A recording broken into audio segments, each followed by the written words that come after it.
some songs, and they are quite often the very personal ones that, yeah, they just have to see the light of day. And yes, it's a marvelous form of expression, music. It was for me, like as a teenager, I was very shy. I didn't dress shyly. I was kind of a bit of an oddbot, I suppose. So I used to sort of dress very sort of unusually, but I didn't find it easy to communicate with people unless I was very relaxed and it was just with friends or family. And music gave me a voice. It was something that cut through that, and I was able to be confident when I was playing and singing, and it was a way of communicating for me to the outside world. So, hey, this is who I am. I'm not just this sort of person who doesn't say anything. Actually, I've got a lot to say, but this is how I say it. That's very well put. Yeah.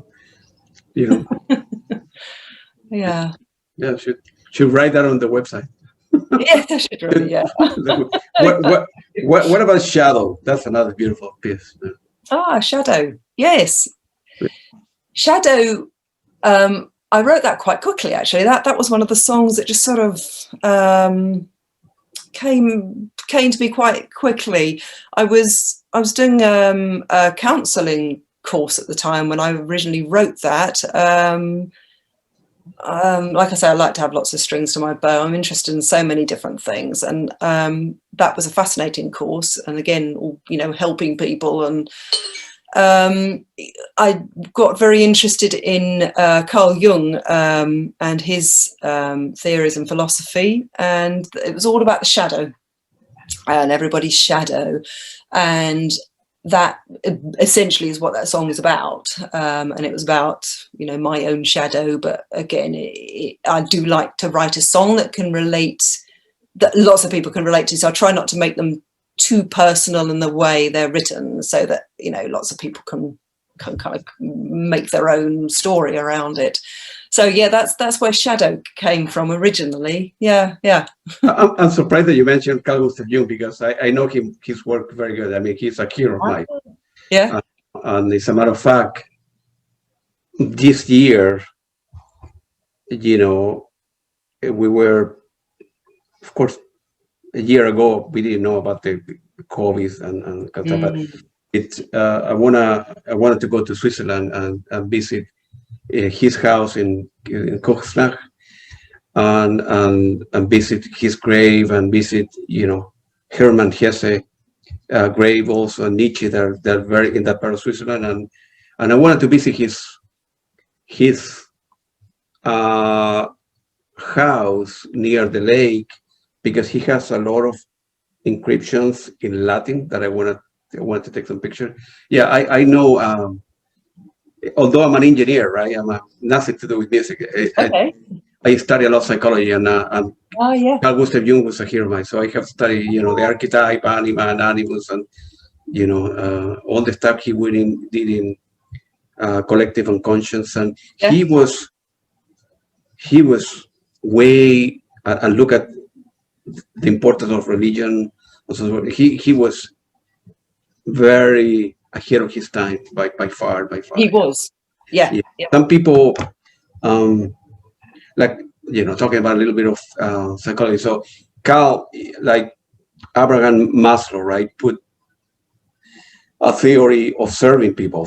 Well, in order for you to be successful, you need to have a place to stay, a shelter, right? You need to have a roof in your head. You need to have supporting parents, in order to be successful, right? Piaget, for example, so little kids, they learn language by 2, by 3. They need to have a good emotional attachment with the parents, and they become introverts and so forth. But in the Carl Gustav Jung, he didn't have an example. He didn't have a framework. So he began studying religion and why God is important to people, and he put up a very good framework. So he, he was way ahead of his time. Unbelievable. So I'm a big, so I'm happy that you like that stuff too. Yeah. No, I found absolutely fascinating, really, really interesting. And yeah, as you say, he's way ahead of his time. Just a fascinating man, really. Just so many aspects of his work drew me in. Like, you know, even the dream work that he did with the archetypes, and it was, the archetype, it was just such a completely new and intelligent, searching kind of attitude to the world around us and how we function, and another song. It's what can you tell me about where the small things go? That's a beautiful piece. I picked those three because it resonated with me, right? So yeah, absolutely. Where the small things go. Well, that was done during lockdown.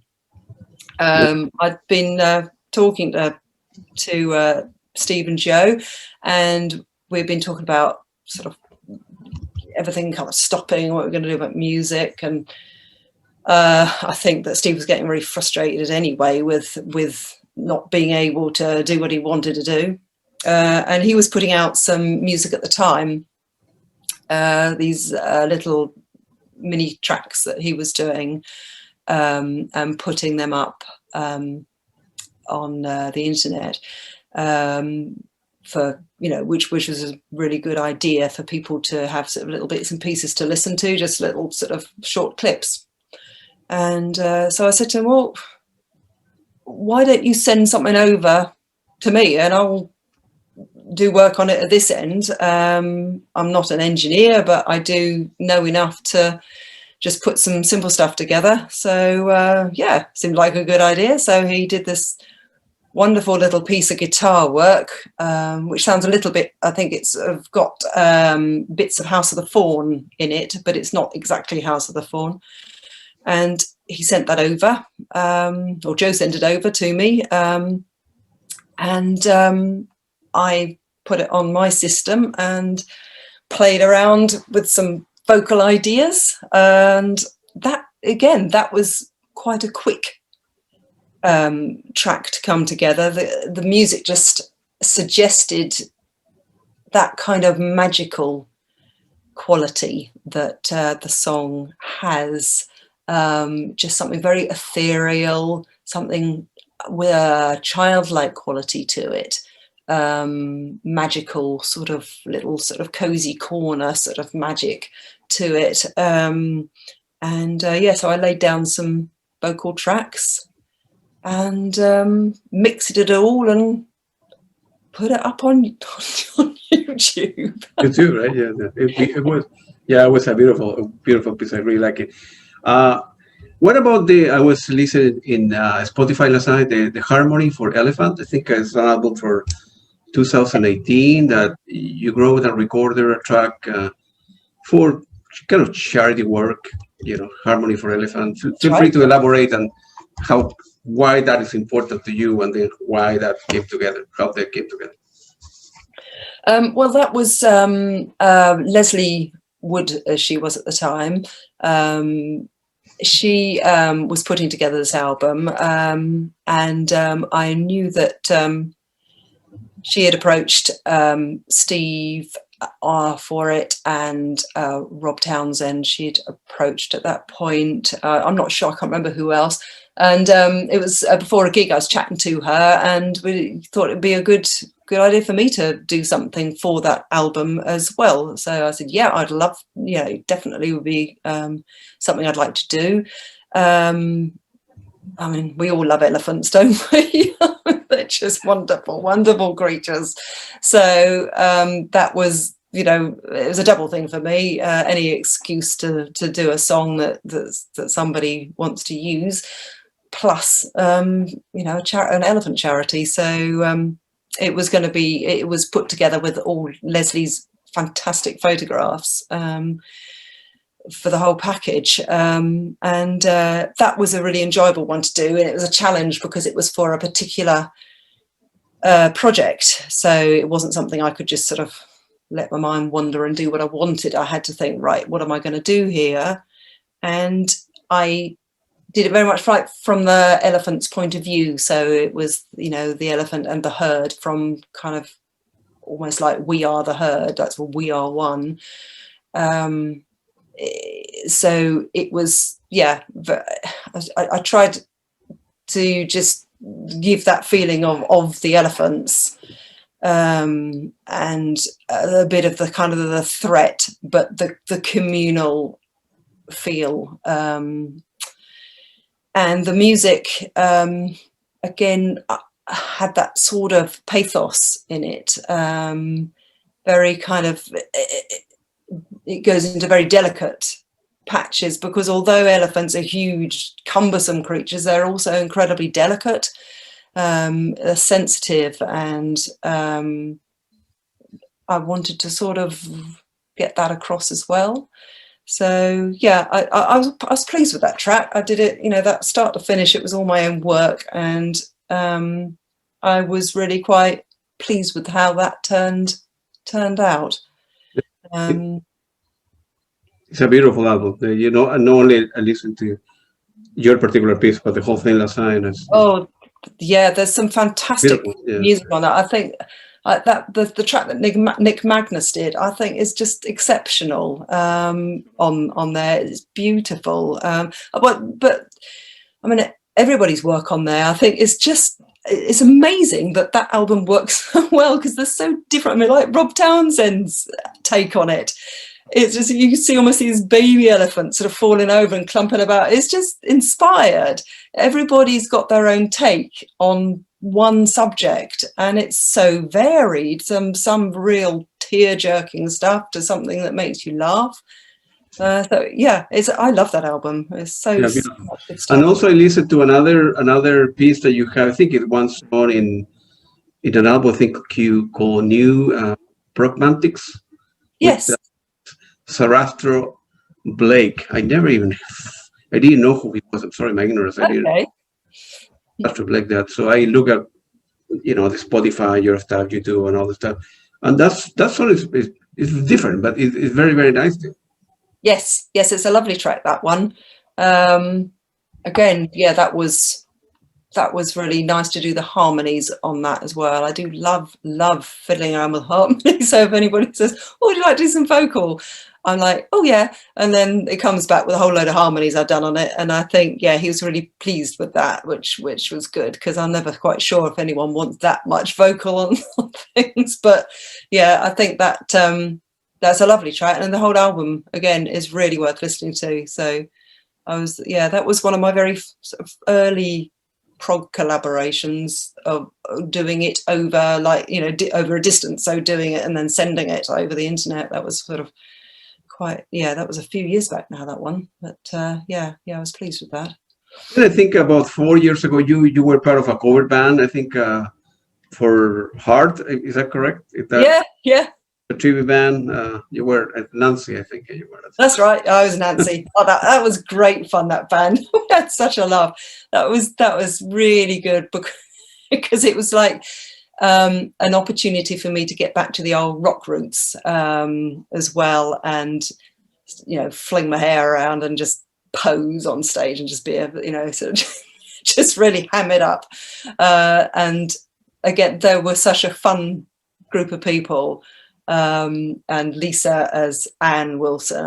Lisa's voice is just phenomenal. It really is. She can belt it out. She's brilliant.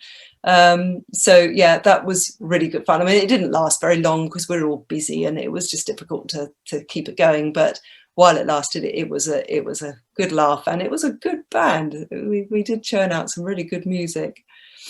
It's funny that you mentioned at the beginning of the interview that you were shy and introvert as well. It seems to me that now, 40 years later, or whatever it is, you're, I don't think you're shy and introvert. You learn how to put yourself out there, I suppose, Well, absolutely, yeah. I'm stage, it's not. Yeah, I'm still shy. If somebody just said to me, I don't know, just get up and play something without having sort of thought about it, I would probably just think, I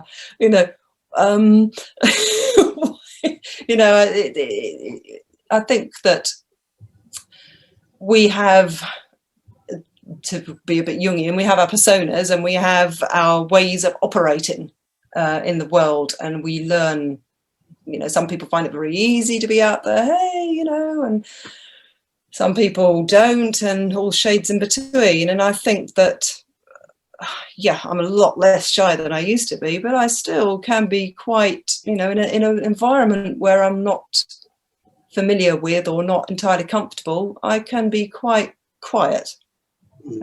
So, but it doesn't mean I'm quiet inside. And I think this is where people who are shy or not, you know, hugely, don't find socializing that easy, I think that they often are thought of as perhaps not having, you know, a lot to say, but actually inside they might be very noisy.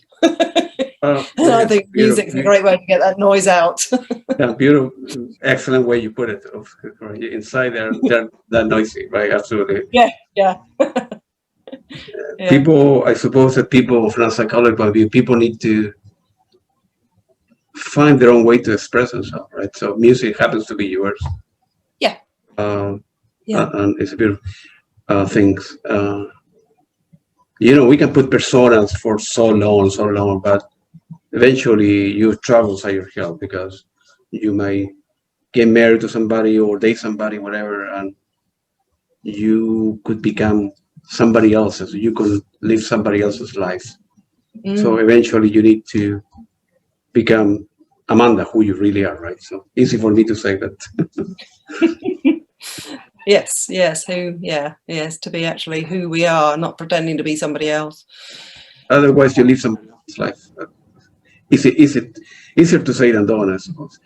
You did some work for TV also, and I think some soundtrack, or right? Is that correct? Some TV stuff or film or not? No. Oh yeah, yes. You did a little bit of that, yeah. Yeah. Well, that was a long time ago, and it was for a short video. Well, no, it's two separate things. One was like a mini film. Yeah. And the other was for a short video. And both of these were things that my sister Jo had done, because she was very when she was much younger, she was really into drama, and then she started to write scripts, and then she got into film work, and these were like these mini films that she did. And I did some of the music for that, and some of it, one of them I did all the music myself, and another one was a collaboration with a keyboard player who I used to do a lot of music with. We did the tracks for these mini films, and that was fascinating to do, because again, a bit like what I was saying earlier, by not playing all over something, you've got scenes that you have to back off on. You have to work out when you can bring that music forward and when you have to bring it sort of more subtle, and so that was fascinating actually, and I wasn't really using any sort of technology at the time. It was all kind of done on the fly. So yeah, that was a long time ago now. That was back in the 90s maybe. Yeah, but it's great you have done it. For me, I love soundtrack as well. That's what I want to bring you to attention. So okay. I have a big collection. So the other radio, I have another radio which is going to be, well, it is right now. It's electronic music. They will have some stuff, ambient music like a Brian Eno stuff, and then I will do in a couple of weeks. I will start with a weekly or twice a week about soundtracks, music for movies, and try to analyze that for kind of a technical point of view. And try to interview the director, the film. The film editor, that kind of stuff, because that's important to me. For example, The Shining is a very good movie that comes to my mind. That I want to try to analyze the score and that kind of stuff. That's another crazy idea that I have. Time permitted, I want to do this stuff, because it's a very complex movie, The Shining, and a lot of people get involved, and the decisions that were made at the beginning toward the end were very, very different. So I want to know the process. They hired somebody to do the music, they didn't use it, and the director was pissed off, and then somebody else took that over, and and so on. So it's very, very interesting, the process of soundtrack, yeah. I know that you're working in a new album. Feel free to elaborate when that's going to be out and how many EPs have you done so far? The new album, yes, it's going to be called Innocence and Illusion, and it's the name. Good. Yeah, I think it kind of sums up. I mean, it's not like everything has to fit into a title, but I think it sums up the album quite well with most of what's going to be on that. I'm over halfway through recording it, and there's still a couple of tracks I haven't even written yet, but I know what they're going to be. So hopefully they won't take as long as Memory Lane. No, they can't, because the album is being released this year. So I am going to have to finish those tracks off, which is it's quite interesting actually. When you've got a lot of pressure on, you think, well, I can't write something that's just going to meander along. I'm going to have to really, knuckle down and finish this. So yes, I'm really can't wait to have this album finished, because I think I'm going to be pretty pleased with it, because I'm pleased with what has happened so far on it. I've got new material on there, like brand new, and obviously Memory Lane is going to be on there. There's material that I wrote quite a long time ago, a couple of the tracks that I've reinvented. They've never sort of been recorded, or not ever recorded properly, and I've never been able to let them go. Also, I really would like to hear that song done properly, so I've brought them back to life, which has been really satisfying. And yeah, like I say, new stuff as well. So I'm really sort of enthusiastic about this. I've had some collaborations on the album, so there'll be some contributions from Steve on it, which I guess won't surprise you. Wouldn't surprise you. And obviously, that Memory Lane has that wonderful string arrangement that Roger King did on it, and the lovely sax solo from Rob Townsend on that one. So.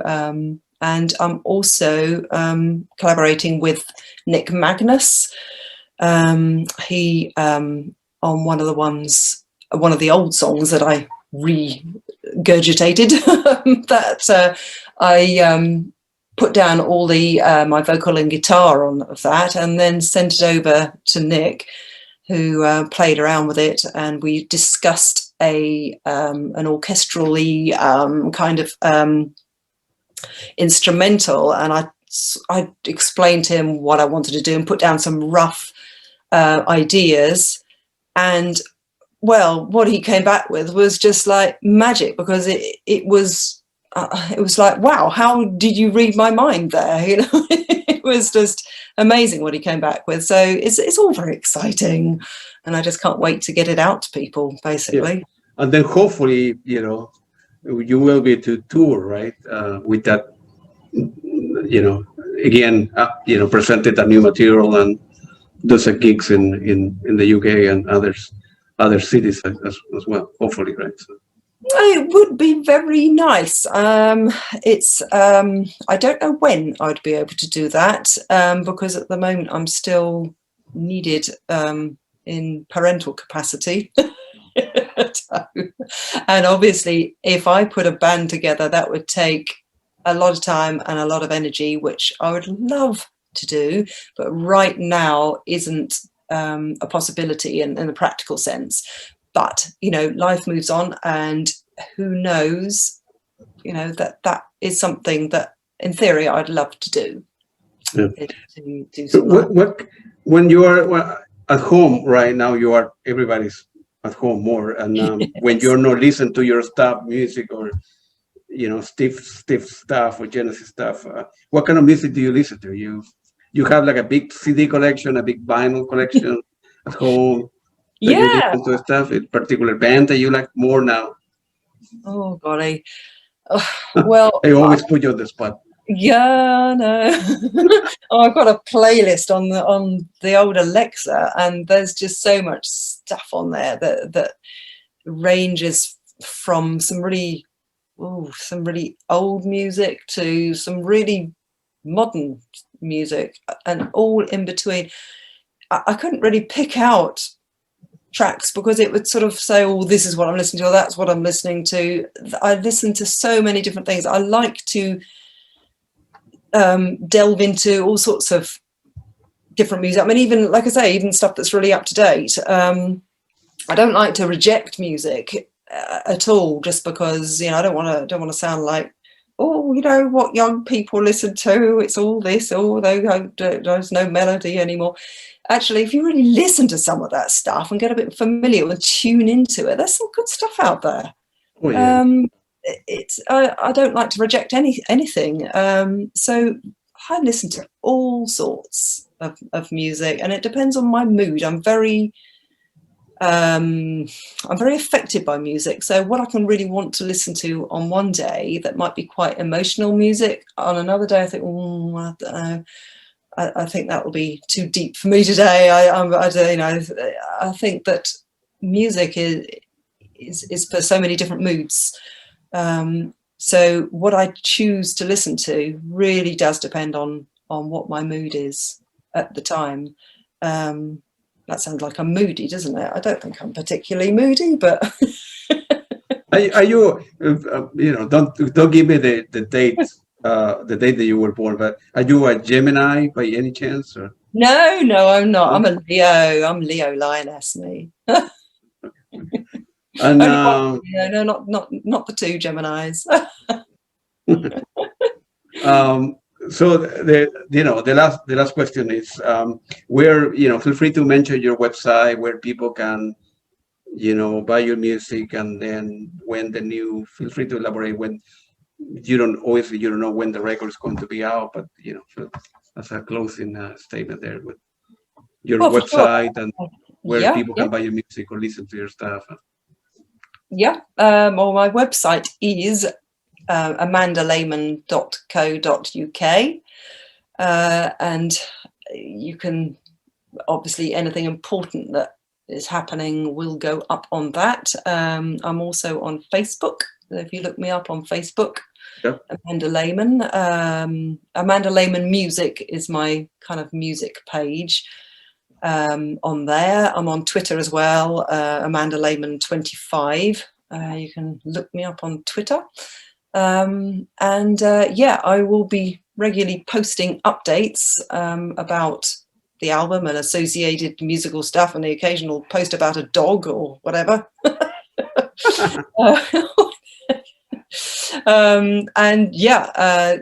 The album will be out this year, later on this year, and come and have a look and a listen. And obviously I've got a YouTube channel as well, so you can listen to some of my music on my YouTube channel. It's all there. I will do that. Thank you very much. I love your music, and I love all the work you have done as an individual with Steve Hackett band, but I always want to concentrate in your own, right? So Amanda, play her own music, dependent on being, familiar with or had play with Steve Hackett, band. But it was a beautiful interview, and good luck to you. I hope that you finish the album as soon as you can, and then hopefully we'll be able to tour and, make some money and to pay the bills. But hopefully we'll come back to a normal world, Yes. We will. It'll be back. Live music will return. I will send you a link later on, and we'll stay in touch. Thank you very much, Amanda. Have a beautiful lovely afternoon. It was very nice talking to you, Amanda. You're a very good person. Thank you. You too. You take care. Appreciate it. Thank you. Bye. Bye.